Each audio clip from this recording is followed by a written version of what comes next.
Hello குட்டீஸுகளா, good morning. இன்னைக்கு சொல்கிற கதையை கொஞ்சம் கவனமாக கேட்பீங்களா? அதாவது ஒரு கிராமம். அந்த கிராமத்தில் ஒரு மதரும் அவங்களுடைய பொண்ணு மட்டும் இருக்கிறாங்க. அம்மாவும் மகளும் இருக்கிறாங்க. அந்த குடும்பத்தில் ஆம்பளை கிடையாது. அந்த பொண்ணுக்கு ஃபாதர் கிடையாது. இவங்க என்ன செய்கிறாங்க? டெய்லி ஒர்க் பண்ணி டெய்லி சாப்பிட்டா தான் இவங்களுடைய வாழ்க்கை நடக்குமா. அந்த மாதிரி இவங்க வாழ்க்கை நடத்தக்கூடிய குடும்பம். அவங்க வீட்டில் கொஞ்சம் சின்ன கோழி பண்ணை ஒன்று வச்சுருக்குறாங்க.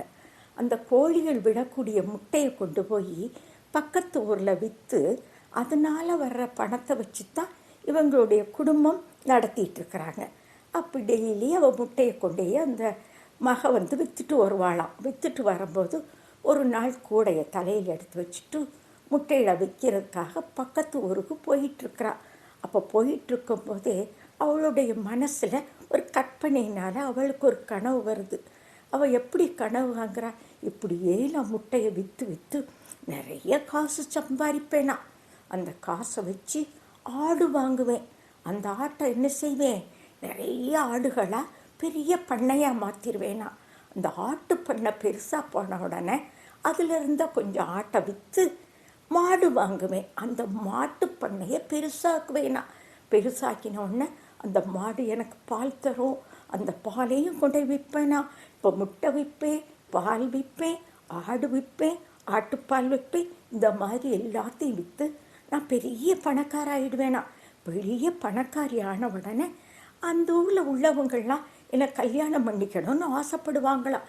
பெரிய பெரிய பணக்காரவங்கள்லாம் என்னை கல்யாணம் பண்ணிக்கணும்னு ஆசைப்படுவாங்களாம். நான் நிறைய பணம் சம்பாதிச்சதுனால நிறைய நகைகளெல்லாம் வாங்கி நான் போட்டுக்கிடுவேன். அந்த நகைகள் போட்டு என்னை பார்த்த உடனே ரொம்ப அழகான லேடி ஆகிட்டேன்னா அந்த ஊரில் உள்ள பணக்காரவங்கள்லாம் என்னை கல்யாணம் பண்ணணும்னு ஆசைப்படுறாங்க. நான் அதில் உள்ள பெரிய பணக்காரனை கல்யாணம் பண்ணிக்கிறேன். அழகாக குடும்பம் நடத்துகிறோம். குடும்பம் நடத்தும் போது எங்களுக்கு ஒரு பேபி பிறந்துடுது. அந்த பேபி 2 இயர்ஸ் பேபி ஆகிடுறான். அந்த பேபி ஓடி எதுக்கோ அம்மாட்ட கேட்கணுட்டு ஓடி சந்தோஷத்தில் என்னுடைய புடையை பிடிச்சி இழுக்கிறான்.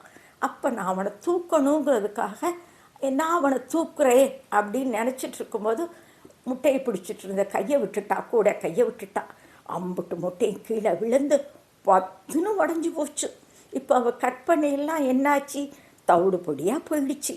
அவள் இன்னைக்கு வாழ்க்கை கூட அவளுக்கு நடத்துறதுக்கு கஷ்டமாக போயிடுச்சான்.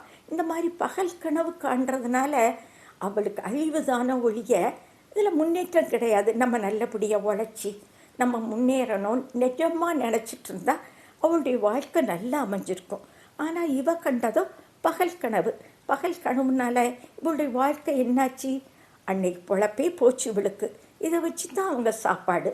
அன்றைக்கி ரொம்ப கஷ்டம். அம்மாட்ட போய் என்ன சொல்கிறதுன்னு தெரியாமல் வெறும் கூடையை தூக்கிட்டு அவள் வீட்டுக்கு போனாள். அவள் அம்மா சொன்னாலாம், என்னடி நினச்சிட்ருக்கிற? இன்றைக்கி நம்ம எப்படி குடும்பம் நடத்துவோம், நம்ம எப்படி சாப்பிடுவோம்னு நினச்சி அம்மாவும் மகளும் ரொம்ப வருத்தப்பட்டுக்கிட்டு இருக்கிறாங்களாம். இந்த கற்பனை கனவுங்கிறது மனதளவில் கற்பனை வரும். ஆனால் இந்த கனவு நிறைவேறவே செய்யாது. அதனால் என்ன செய்யணும்? நிறைவேறக்கூடிய கனவாக காணணும். இப்போது நமக்கு ஒவ்வொரு சவால் இருக்கும். நம்ம படித்து முன்னேறும் போது நம்ம ஒரு சவாலை எடுத்துக்கிடுவோம். அந்த சவால்ங்கிற சொல்லுக்குள்ளே தான் உங்களுக்கு வாசல்ங்கிற சொல்லு ஒழிஞ்சிருக்குது. நீங்கள் அந்த சவால்லேருந்து நல்லா வெளியே வரணும்னா உங்களுக்கு தேவையான அந்த வாசல்ங்கிற சொல்லை எடுத்துக்கிட்டு அந்த வாசல் மூலமாக தான் நம்ம முன்னேறி வரணுமா. இவளுடைய கதையிலிருந்து நம்ம என்ன தெரிஞ்சுக்கிறோம்?